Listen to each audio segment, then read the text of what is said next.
Hello friends and welcome. I'm Sarah Liz and I'm back with another stepped up emergency card kit for you.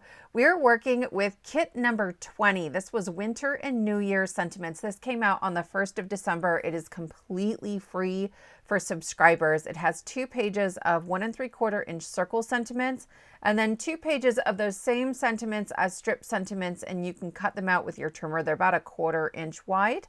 There is a card sketch with all the measurements you need, and then this page is brand new. And so I will tell you a little bit later how you can go about getting that if you would like to subscribe. If you find this content helpful and you enjoy free printables and card sketches and measurements, and then today we're turning them into interlocking puzzle cards, I promise it's super easy. Please hit that subscribe button and give this a thumbs up. Here is the first card that we're going to make today. I am only using 1 die set for this card. It's the Santa Greetings Colorize die set from Tim Holtz. And here's the card. It doesn't open up easily when it comes out of the envelope because that Santa has everything locked into place. It is an ornament that slides on and off the middle panel of our card. And then it's a gatefold that opens up. And so those 3 pieces interlock. And we're adding a Santa. I'm going to show you 2 ways to make an interlocking card. This one is maybe a slightly trickier, but still, I promise, easier than you might think. So there is a new page to the free printable, and it has a card base that's 8.5 by 5.5, and I'm scoring on each side at 2 1/8 of an inch. And then I'm going to go ahead and use my bone folder, and I'm going to press those down firmly. It's going to be easier to work with this card base if it's laying flat. Okay, so those 2 pieces are just folded in towards the middle. Next, we're switching up the sketch slightly from the original design. I have 2 pieces that are 4 1/4 by 1 3/4. Those will be on the top and bottom of my card. And then the middle piece is slightly bigger, 4 1/4 by 2 inches. So before we had a little 1/8 inch gap in between, we've removed that here. For my pattern paper, I have 2 pieces for the top and bottom that are 4 by 1.5, and then the middle piece is 4 by 1 3/4. And again, all of those measurements are on the printable, both for these top pieces and for the card base.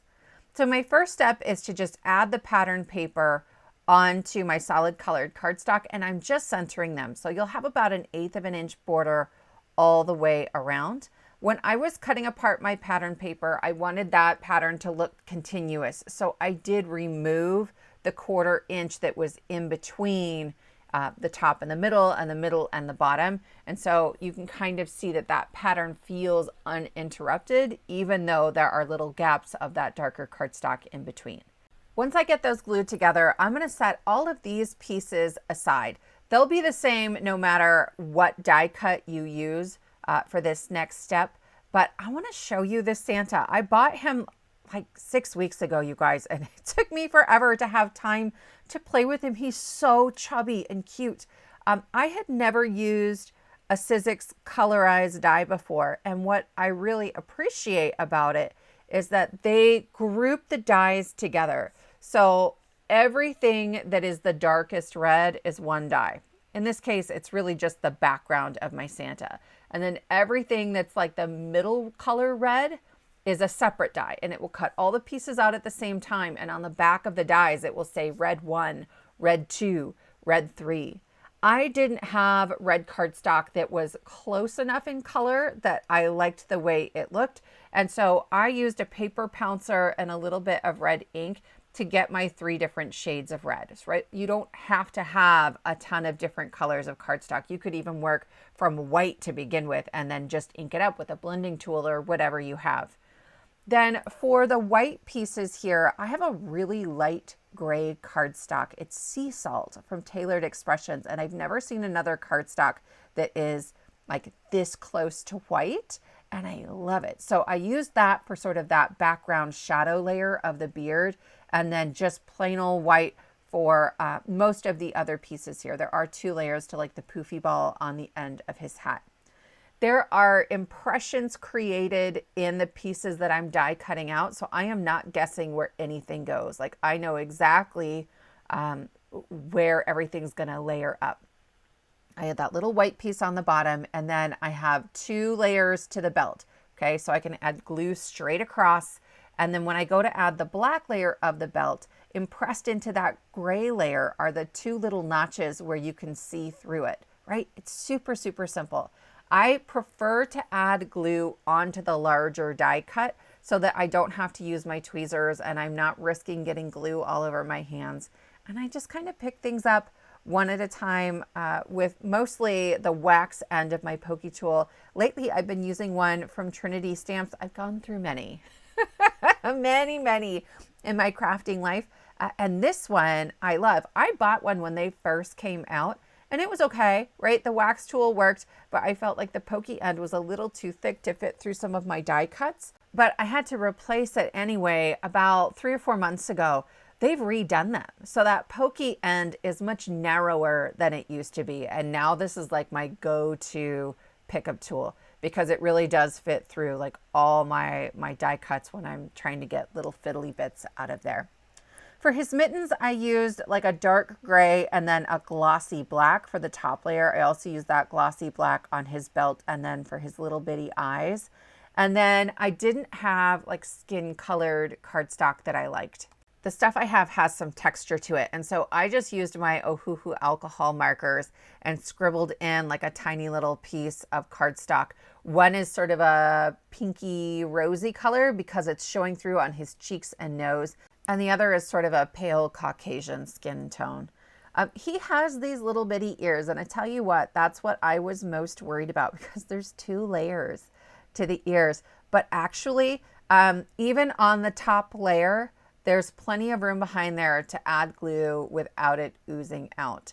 The eyes are the smallest pieces, and so I put little dots of glue, and then I'll use the pokey end to just draw like a line through it to remove a little bit of the glue and to drag it so it's going to cover the back of those eyes. And they went on pretty easily. I'm just going to move the one so he doesn't look cross-eyed. But then that's it. Any die cut you have that is bigger than that middle section will work. I just thought this guy was really cute. To assemble my card, my top and bottom, I'm going to affix to the left flap. Okay, so I'm sort of laying it on the card and I'm using my fingers to remind me of where the middle is. And then I'm going to add glue all the way to the edges, but only up to my fingers, right? So it's only going to be adhered to that left flap. If I glue it to the right flap, then my card isn't going to open anymore. And that's going to cause a problem. I'm not going to go straight to the bottom one. I need to make sure that these butt right up against each other. Okay, so next I'm going to take that middle piece and I'm going to hold it right there and I'm going to figure out how much glue can I add. Okay, this is maybe the trickiest part, mostly because my Santa is very wide. If your die cut is a little narrower, it's going to work better. So I'm holding him on there and then I'm only going to add glue right where I'm sort of running my finger. Okay, because I need a die cut to slide behind it. So I'm using my fingers to mark that little edge. As long as you use a good glue, you're going to be just fine. That's plenty of hold. You don't need to worry about it. I am adding it all over. It looks like a lot, but it's a really, really thin layer. And then I am going to sort of butt this up against the top piece and lay it flat and glue that down. Then I can go and add the bottom piece, and this is really simple. I can just add glue straight onto the card base, only on the left-hand side. And once again, I will butt it up against the piece above it, right? So right against that middle piece.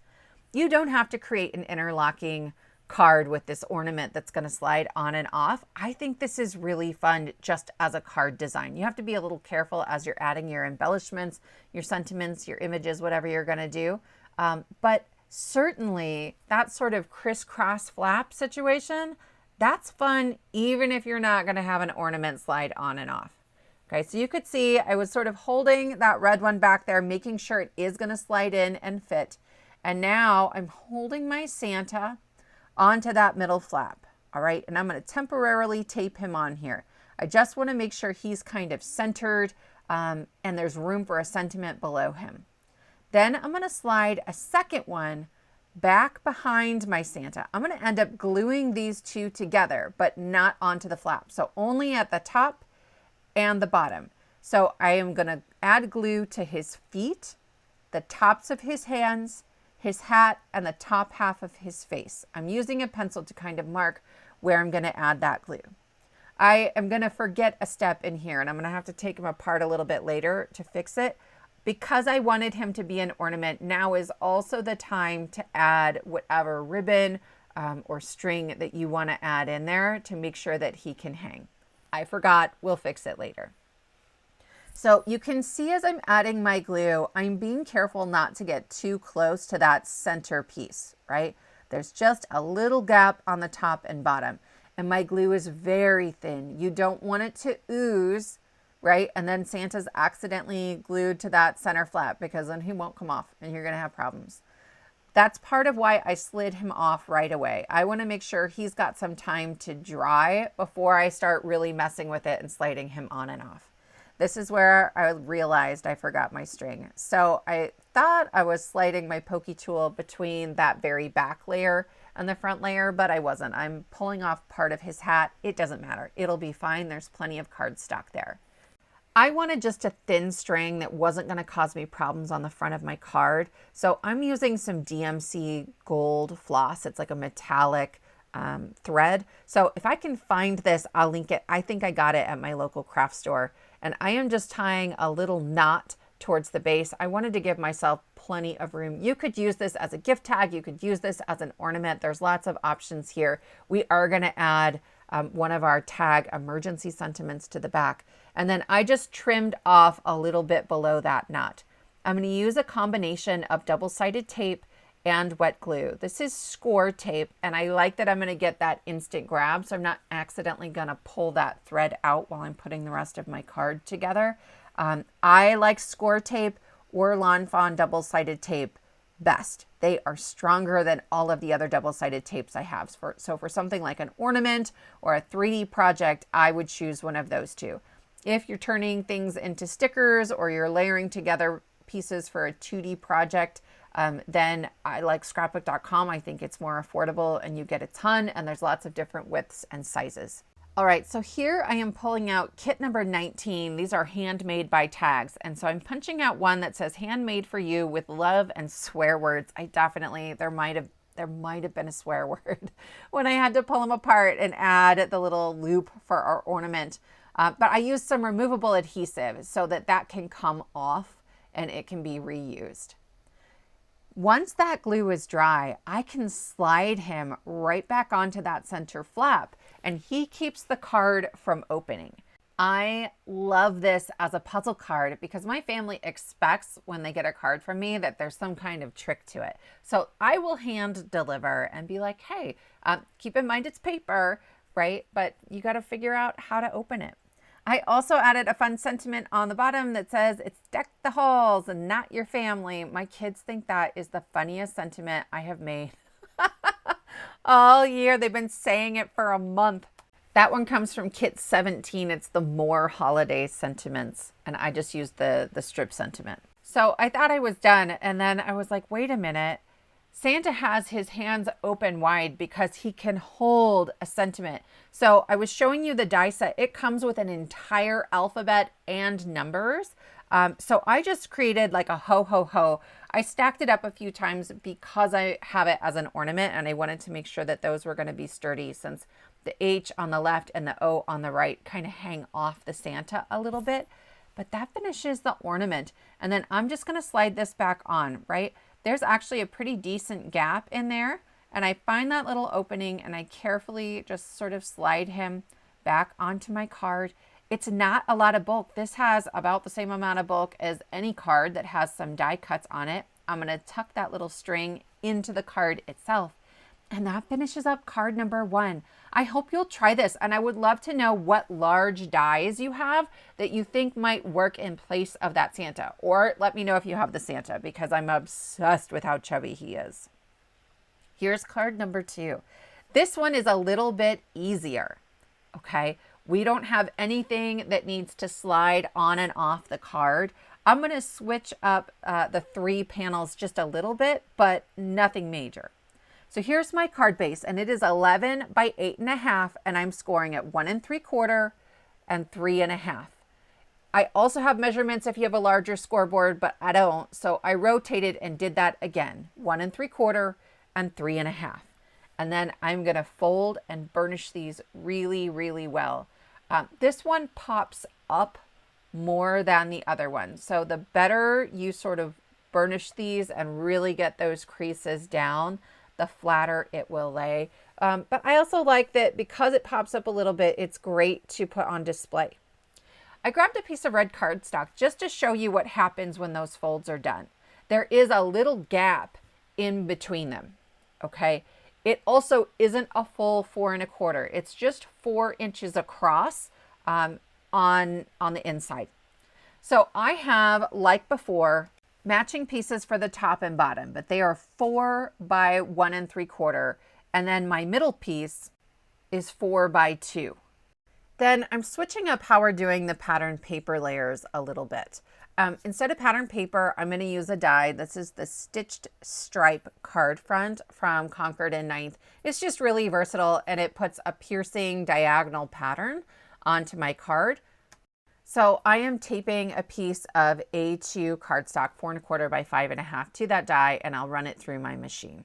If you weren't going to use a die, you could just use a piece of pattern paper here. And I'm going to cut this to 3 3/4 of an inch wide.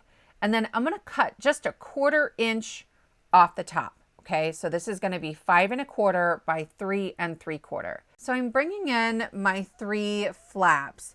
And you can see how this piece layers on top. And there's just a 1/8 inch border all the way around. Okay, so that means that we're going to have to cut 1/8 of an inch. You could do this the other way, kind of like we did the first card if you prefer. But I'm going to start at the top and I'm cutting 1 5/8 of an inch. So it's just slightly taller than 1 1/2. Then from the same side, I'm going to cut a 2-inch strip.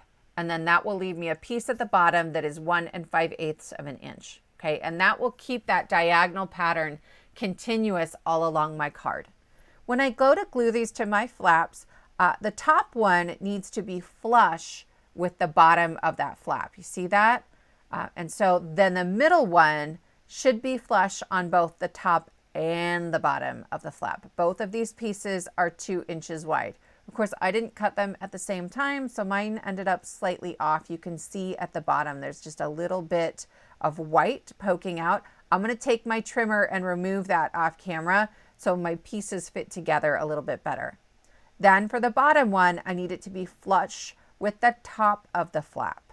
Okay, so now it looks like I have this one navy piece, patterned piece, sitting on top of my flaps, right? I think the illusion of that is kind of fun.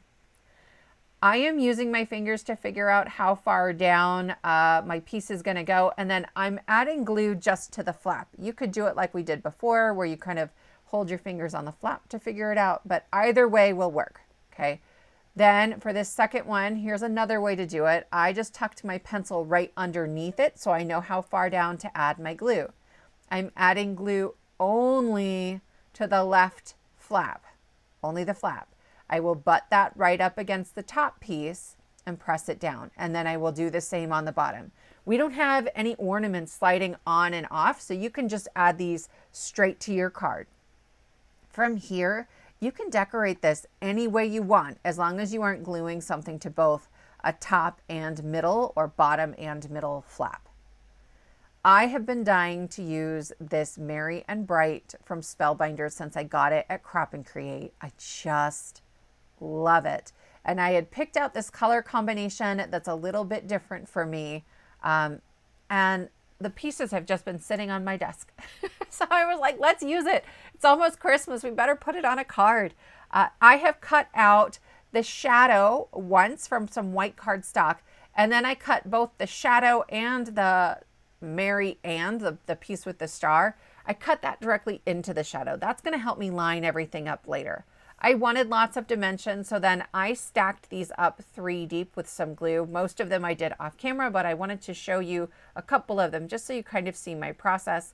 And then I am going to use some temporary tape to add that cutout Merry and Bright onto the backer shadow, and I'm going to glue my pieces in. I'll be honest, if I had thought about this far enough ahead of time, I think I cut these in November. But if I thought about it in November, I would have used my double-sided tape and turned these into stickers.